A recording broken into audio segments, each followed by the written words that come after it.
12 ராசிக்காரங்களுக்கு நன்மையும் உண்டு, தீமையும் உண்டு. ஆனால் அதில் சில ராசிக்காரர்களுக்கு சொற்பமாக நற்பலன்கள் கொஞ்சம் பீக்காக இருக்கும்.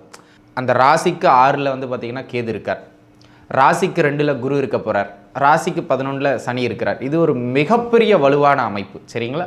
ஆக அனைத்து அமைப்புகளிலும் சிறப்பு மேசராசிக்காரங்களுக்கு. கன்னி ராசிக்காரர்களுக்கு பார்த்தீர்கள் என்று சொன்னால், அன்பு நண்பர்களே, 6ஆம் இடத்தில் அமருகின்ற சனியும் 9ஆம் இடத்தில் அமருகின்ற குரு பகவானும் நல்ல யோகத்தை கன்னிராசி நேயர்களுக்கும் பெற்றுக் கொடுப்பார்கள். அதனை அடுத்ததாக நீங்கள் கடக ராசிக்காரர்கள் எடுத்துக்கொள்ளலாம். கடகத்திற்கு 3ஆம் இடத்திலே கேதுவும்.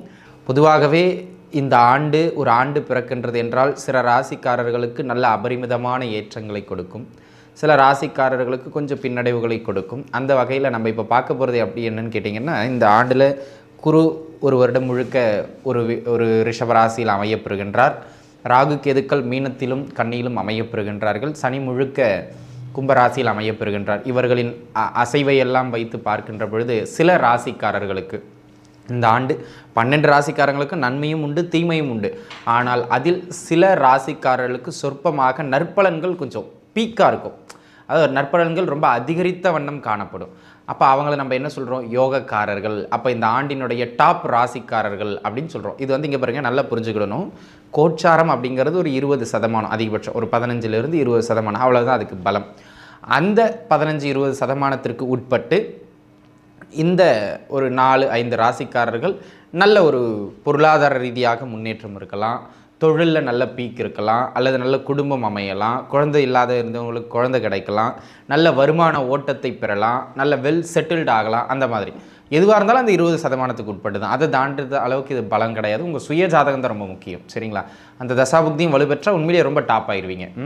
சரி, 2024 குரோதி ஆண்டுன்னு சொல்லக்கூடிய இந்த தமிழ் புத்தாண்டு எந்த ராசிக்காரர்களுக்கு உயர்ந்த நிலை நற்பலன்களை வழங்கும் அப்படின்னு கேட்டிங்கன்னா, முதல் அமைப்பாக மேச ராசி நேயர்களுக்கு.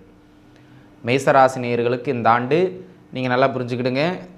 அந்த ராசிக்கு 6ல் வந்து பார்த்திங்கன்னா கேது இருக்கார், ராசிக்கு 2ல் குரு இருக்க போகிறார், ராசிக்கு 11ல் சனி இருக்கிறார். இது ஒரு மிகப்பெரிய வலுவான அமைப்பு, சரிங்களா? ஆக அனைத்து அமைப்புகளிலும் சிறப்பு மேசராசிக்காரங்களுக்கு. அதனை அடுத்ததாக விருச்சிக ராசிக்காரர்கள். விருச்சிக ராசிக்காரர்கள் நீங்கள் எடுத்துக்கிட்டிங்கன்னு சொன்னால், ராசிக்கு 11லே கேது பகவான் அமர, ராசிக்கு 7லே குரு பகவான் அமர, இது ஒரு மிகப்பெரிய யோக நிலையாக கருதப்படுகின்றது.